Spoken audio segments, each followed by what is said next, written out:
আমরা সাংবাদিকরা কি অপরাধ করেছি? কেন আমরা দেশে থাকতে পারবো না? কেন আমাদেরকে জেলে নেওয়া হবে? কেন আমাদের নামে এতগুলো অপরাধের আমাদের তালিকা করে হচ্ছে গিয়ে ইয়ে করে দেওয়া হবে? আমরা কি অপরাধ করেছি? হত্যা মামলার আসামি আমরা কি হত্যা করেছি? কাকে হত্যা করেছি? কেন হবে সেটা? কেন হবে? রাজনীতি করে থাকে, গাজী গ্রুপের সব ফ্যাক্টরি ধ্বংস করে দিয়েছে। সালমান এফ রহমান অপরাধী, 60,000 ওনার ওয়ার্কার আজকে পথে। এদের জীবন জীবিকা কোথায়? এস আলমের ব্যাংকের যারা আছে সবাই কাঁদছে, এতজন চাকরিচ্যুত হয়েছে, শত শত হাই অফিসিয়াল চাকরিচ্যুত, ওদের পরিবার খাবে কি? এস আলম অপরাধ করেছে। পৃথিবীর কোন দেশে হয়েছে কি ইমরান খান কারাগারে? ইভেন পাকিস্তানের কথা আমরা বলি, পাকিস্তানেও কি এরকম দুঃশাসন কেউ করেছে? এখন বাংলাদেশে যেগুলো করছে, পাকিস্তানের আর্মির বড় কর্মকর্তারা এখানে এসেছে, ঢাকা এসেছে, দুটো জাহাজে করে। এখন যেটা হচ্ছে, আপনি কি এতটা নিরাপদ মনে করছেন নিজেকে? এখন যেটা হচ্ছে, আমি একই রকম আপনার মতো করে সমালোচনা করি। সুলতানা রহমান আমার ফেসবুক প্রোফাইলে আমি কি কি লিখি উনি দেখেন। আমাকে সরকারের ডিফেন্ডার হিসেবে ভাববেন না। That's why I am asking. Zero regret হলো আমার আন্দোলনে অংশ নেওয়া নেই, সেই জায়গাটা আপনি বুঝতে পারছেন না। আমরা তো 90-এর আন্দোলনে অংশ নিয়েছিলাম। একজন স্বৈরাচারী সরকার দীপালি শাহ থেকে শুরু করে গুলি করেছে ছাত্রদের মিছিলে, একটা মানুষের নিরাপত্তা ছিল না। আপনি কি সেই পরিবেশ কি ছিল শেখ হাসিনার আমলে? Can you claim that? শেখ হাসিনার আমলে, এরশাদের আমলে এরশাদকে বলা যেত তুই স্বৈরাচার। শেখ হাসিনার আমলে স্বৈরাচারকে স্বৈরাচার বলা যেত না। That is the difference. স্বৈরাচারকে স্বৈরাচার কি হিসাবে বলবেন আপনি? কোথায় কেউ, কোন টেলিভিশনে, কোনটা? সব তো আছে অনলাইনে। কখন ক্রিটিসিজম করেনি শেখ হাসিনা? 2018 সালে ক্রিটিসিজম করা গেছে, এগুলো যায়নি। ফুটেজ আছে টেলিভিশনে। আমি একটা করে উদাহরণ দিই। 2018 সালে রোড সেফটি মুভমেন্ট হলো। আল জাজিরাকে শহীদুল আলম বললেন যে এটা আসলে একটা ইস্যুতে হলেও এখানে জনগণের একটা বিক্ষোভ আছে শেখ হাসিনা সরকারের বিরুদ্ধে। ওনাকে রাতের বেলা উঠিয়ে নেওয়া হয়েছে। এটা অন্য কেস, এটা তখন সবাই জানে ওনাকে কি ঘটনায় উঠিয়ে নেওয়া হয়েছে। এই যে আজকে মেটিকুলাস প্ল্যানের নেপথ্যে, এটা সেই তখন থেকেই এই মেটিকুলাস প্ল্যানগুলি হচ্ছিল এবং আল জাজিরাতে পরিকল্পিতভাবে কিছু নিউজ, মিথ্যা নিউজ বিকৃতভাবে উপস্থাপন করা হয়েছে। আমার মতো 10 জন আমরা মনে করি যে এই সরকারটা আমার সরকার না, সে জনবিরোধী সরকার। সেটা তো আপনারা বলেছেন অনেকে, আমি নিজেও সমালোচনা করেছি, এখনো করি। আমরা যদি মনে করি যে আমি একটু ইন্টারন্যাশনাল লবি করে এই সরকারকে, মাঠেও আমি কাজ করব, আমি দেশের ভেতরেও কাজ করব, ইন্টারন্যাশনালিও কাজ করব, তার মানে এটা না, সেটাকে আপনি কি স্ট্র্যাটেজিক বলতে চান? দোষ না, স্ট্র্যাটেজিক কেন বলছে? কেন মানছেন না আপনি? কেন মানছেন না? চিফ জাস্টিস থেকে শুরু করে আপনার আদালতে গিয়ে সবগুলো বিচারপতিকে নামিয়ে দিয়ে 4 জন বিচারপতির সই জাল করে একটা অর্ডার করিয়ে নিয়ে চমৎকার করে আপনি ক্ষমতাটা দখল করে ফেলবেন। তারপর বলবেন আপনি যে একজন এক্সিস্টিং প্রধানমন্ত্রীকে কমান্ডোদেরকে নিয়ে পার্শ্ববর্তী দেশে আপনি পাঠিয়ে দিয়ে বলবেন এই তো উনি পালিয়ে গেলেন। একের পর এক শোনেন, দোষারোপ করলে শেষ হবে না। এক্সিস্টিং বিচারপতিকে ঘাড়ে ধাক্কা দিয়ে পাঠিয়ে দেওয়া হয়েছে না? সাধারণ মানুষ, রিকশা চালকরাও বোঝে, তারা সব কথা বলছে আজকে। আপনি কি সিনহা সাহেবের কথা ভুলে গেছেন? জাস্টিস সিনহা সালাউদ্দিন কাদের চৌধুরীর সাথে গোপনে মিটিং করেছিল, সেটা প্রমাণিত। ওনার বিরুদ্ধে প্রমাণ হয়েছে, ওনার বিরুদ্ধে করাপশন, কত কোটি টাকা নিয়েছেন, প্রমাণিত হয়েছে এবং এখনো বলছে সেটা। Can you remember? এখন গলা ধাক্কা দিয়ে তাড়িয়ে দেওয়ার নিদর্শন শেখ হাসিনা সরকার করেছে, উদাহরণ সৃষ্টি করেছেন। নো, তার আগে থেকে।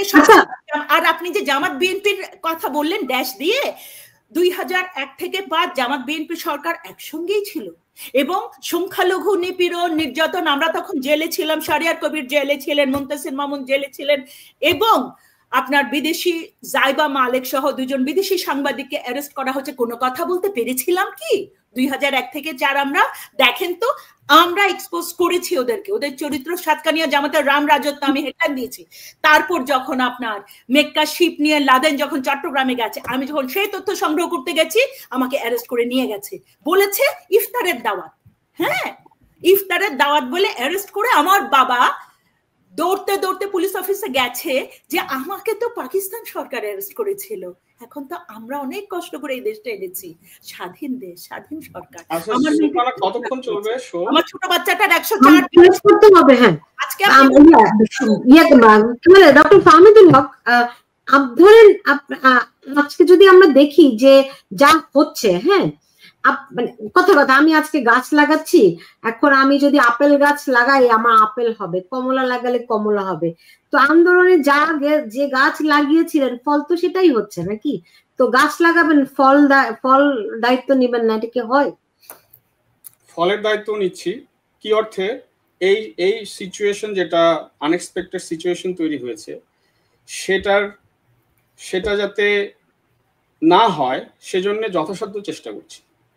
সেজন্যে নানান ভাবে নানান উদ্যোগের মধ্যে আছি এবং একটা সুষ্ঠু নির্বাচনের মধ্য দিয়ে দেশে যেন গণতন্ত্র ফিরে আসে সেটার জন্য কথা বলছি, কাজ করছি এবং প্রতিটা দুর্ঘটনা, প্রতিটা অনভিপ্রেত ঘটনার জন্য কথা বলছি। এখন এটা যদি বলেন যে তার মানে আন্দোলনটা ভুল ছিল, আমি সেটা মানব না। আন্দোলনটায় সব আওয়ামী লীগের বাইরে সকল মানুষের একটা আকাঙ্ক্ষা প্রতিফলিত হয়েছে এবং সুলতান আপনিও বলেছেন যে অনেক আওয়ামী লীগারও এতে যুক্ত হয়েছেন দেরিতে। মানুষের কি ছিল? সেই আকাঙ্ক্ষাটা ছিল কোটার বিরুদ্ধে, সেই আকাঙ্ক্ষাটা সরকার পতনের ছিল না। না না, এটা সরকার পতনে গেল কেন? এক দফায় চলে গেল কেন বলেন আপনি?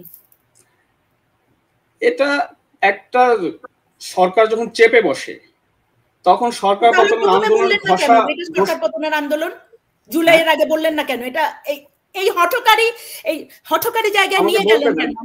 বলতে দেন। বলেন।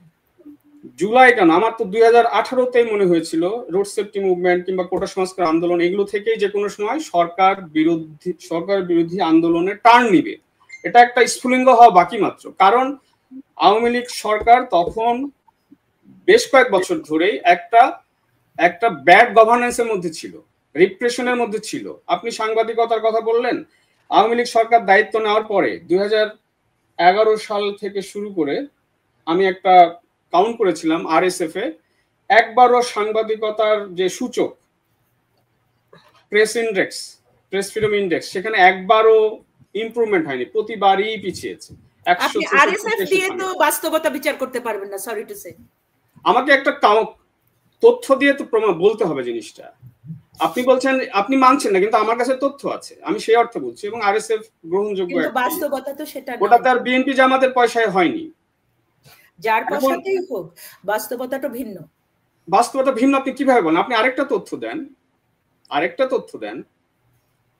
এখন আমরা তো সবসময় একটা গণতান্ত্রিক বাংলাদেশের জন্য লড়াই করি, আপনিও তাই করবেন, ডক্টর নুরুল নবী তাই করবেন। অগণতান্ত্রিক একটা জিনিস বাড়তে বাড়তে একটা জায়গায় একটা ভয়ঙ্কর বিভীষিকার জায়গায় চলে গেছে, তখন সে আন্দোলনে যুক্ত হওয়ার মধ্যে আমি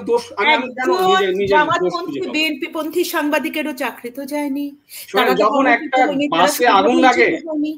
একটা বাসে আগুন লাগে যাত্রীদের কাজ হলো বাস থেকে নামা প্রথমে, তারপরে পরের ট্রান্সপোর্টটা ধরা। এর মধ্যে সেই কাজটা কঠিন হয়ে যেতে পারে, সেই কাজটা সহজ হতে পারে, কিন্তু বাস থেকে প্রথমে নামতে হবে। আগুন লাগা একটা গভর্নেন্স উদাহরণ। এখন দেশের মধ্যে আগুন লেগে গেছে, দেশ এখন যাতা অবস্থায় চলে গেছে। তাহলে দেশ থেকে আবার নামান, তাহলে বাস থেকে আবার নামেন। আপনি তো চলে এসেছেন এখানে, তাহলে দেশ থেকে কি 14 কোটি 16 কোটি জনগণকে নামাবেন এখন?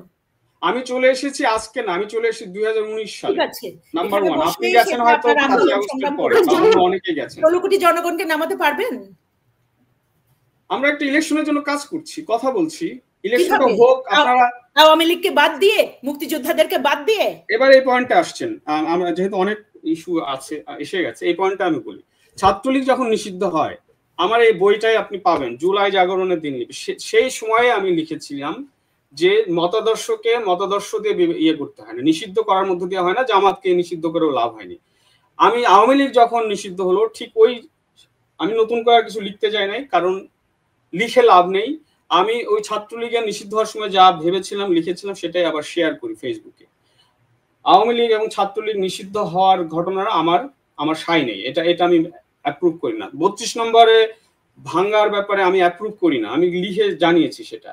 কিন্তু বঙ্গবন্ধুর মূর্তিকে যে ঘাট ধরে নামা হলো, বঙ্গবন্ধু আমারও পছন্দের মানুষ, যদিও তার অ্যাডমিনিস্ট্রেটিভ পার্টটা আমি ক্রিটিক করি, কিন্তু স্বাধীনতা এনে দেওয়ার জন্য আমি তাকে অবশ্যই খুবই খুবই হাই রিগার্ড করি। বঙ্গবন্ধুর মূর্তিটাকে নামানোটা আমার দুঃখ লেগেছে, কিন্তু এটা কিছু করার ছিল না, কারণ হাসিনা তার যত করাপশন, যত ব্যাড গভর্নেন্স, সেটাকে বঙ্গবন্ধুকে সামনে নিয়ে রেখে করেছেন। ফলে মানুষের ক্ষোভ যদি থাকে, হাসিনা তো পালিয়ে গেলেন, সামনে যেটা মূর্তি আছে সেটাকে নামানো হবে। যে কোনো গণ আন্দোলনের পরে গণ আন্দোলনের আগে একটা মূর্তি তৈরি করা হয় প্রচুর, এবং গণ আন্দোলনের পরে সেই মূর্তিকে নামিয়ে। তবে বলে দেখুন, এই যে ডক্টর ইউনূসও বলেন যে 32 নম্বর ভাঙা হয়েছে মানুষের ক্ষোভ থেকে। হ্যাঁ, সবাই বলে কাউকে পিটিয়ে মারা হচ্ছে মানুষের ক্ষোভ থেকে। এগুলো করে কি জাস্টিফাই করে পার পাওয়া যাবে? পার পাওয়া যাবে না তো। তাহলে কেন এখনো কেন জাস্টিফাই করেন? এখনো কেন জাস্টিফাই করছেন? আমি কাজ করছি না তো। আপনি তো বলছেন, এই মাত্রই তো বললেন যে শেখ হাসিনা যা করেছে সেটি বঙ্গবন্ধুর যে ভাস্কর্য ভাঙা হয়েছে কারণ শেখ হাসিনার কর্মকাণ্ডের ফলাফল, যেটা জাস্টিফিকেশন না। এটা আমি সোশিওলজিস্ট হিসেবে, একজন অবজারভার হিসেবে আমি রিজনটা ব্যাখ্যা করছি। আপনি রিজনটা নিতেও পারেন, নাও নিতে পারেন। আপনি কেন মনে করছেন এই রিজন? আপনি কেন ভাবছেন এটা মেটিকুলাস ডিজাইনের অংশ? না না, মেটিকুলাস ডিজাইন টার্মটা আপনারা আওয়ামী লীগের যারা আছেন এখানে, কিংবা আওয়ামী লীগ করেন না না, আওয়ামী লীগের সমর্থক যারা, যেমন নুরুন নবী ভাই তো উনি তো ছাত্রলীগ দিয়েছে। নবী ভাই একজন এনলাইটেড পার্সোনালিটি। নবী ভাই ছাড়া কথা বলেন না। নবী ভাই ইজ এ এনলাইটেড পার্সোনালিটি। উনি রেফারেন্স দিয়ে, যুক্তি দিয়ে, প্রমাণ দিয়ে কথাগুলো বলছেন। শুনেন, আমি তো এইভাবে ব্যাখ্যা বিশ্বাস করছেন না। না, নুরুন নবী ভাইয়ের কথাটা আমি অতটা গ্রহণ করিনি। কারণ হলো, আপনি যদিও বলছেন যে উনার মতো বিচক্ষণ মানুষের কথা আমার শোনা উচিত, কিন্তু উনার যে ষড়যন্ত্র হিসেবে উনি যেটাকে পোর্ট্রে করলেন সেখানে যথেষ্ট এভিডেন্স নাই। উনি কেন করবে? সেটা তো সারা জগৎ করছে, সারা পৃথিবী করছে। বলেন, ট্রাম্প যে $1 মিলিয়ন কথা বলল, দেখেন মালয়েশিয়ার $1 মিলিয়ন আমার কাছে তো বলতে হবে যে $1 মিলিয়ন এই চ্যানেলে এসেছে। সরি, আপনি যে বলছেন হোলি আর্টিজানের, আপনি এদের এই যে জঙ্গি নিধনও, আপনি জঙ্গি সমর্থনেরও সমালোচনা করবেন, আবার ওদের সঙ্গে জামাতের সঙ্গে আপনি একটা অভিযোগ তুললেন, ওদের সঙ্গে গোপন একটা আতাত করেছে, আবার বলছেন ওদেরকে হত্যাটা বিচার বহির্ভূত হত্যা। আজম খান জামাতের রাজনীতি একরকম, মাহাতির মোহাম্মদ কতগুলি হত্যা করেছেন।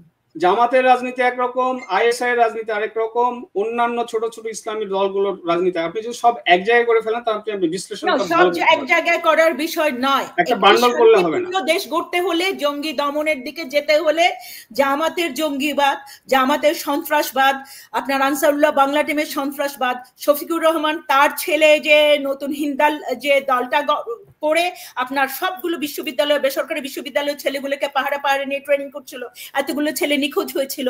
শফিকুর রহমান আর তার ছেলে দুজনকে জেলে নেওয়া হলো, এখন দুজনই মুক্ত এবং দুজনে জামাতের আবার তাদের বৈধতা পেল, সবগুলো আপনার জন্য বৈধ হয়ে গেছে। তাহলে কি আপনি মনে করছেন যে এতগুলো অপরাধীকে ছেড়ে প্রথম সরকারে গিয়েই যখন সব অপরাধীকে মুক্ত বিহঙ্গের মতো ছেড়ে দেবেন, অপরাধের স্বর্গরাজ্য হবে না তো শান্তি রাজ্য হবে কি? আপনারা আন্দোলন করে একটি অপরাধের স্বর্গরাজ্য প্রতিষ্ঠা করেছেন। আমরা আন্দোলন করেছি একটা সুন্দর সময়ের জন্য। দুঃখিত, সুন্দর সময়ের জন্য। সেটা যদি না হয় সেটার জন্য আমি দায়ী না। নবী ভাই এটার ব্যাখ্যা দিতে পারবেন, তিনি একজন বিচক্ষণ এবং অভিজ্ঞ একজন বীর। কিন্তু আমাকে এভিডেন্স সহ বলতে হবে যে এভিডেন্স সবই আছে, আপনি তো সার্চ দিলে সব পাচ্ছেন। ট্রাম্প তো সিআইএর সবগুলো গোপন তথ্য, আপনার মার্কিন গোয়েন্দা সংস্থার তথ্য, সে এইভাবে দেখিয়ে, লিস্ট দেখিয়ে উনি বক্তব্য দিয়েছেন, আপনি নামান না সেটা। জাতিসংঘের প্রধান তিনি নিজেই বলেছেন যে ওনারা কিভাবে বাংলাদেশ সেনাবাহিনীকে হুমকি দিয়েছেন যে তোমরা আর মিশনে আসতে পারবে না, এবং তারা যদি মিশনে না আসে তাদেরকে এদের কথা মতো কাজ করতে হবে। Right choice.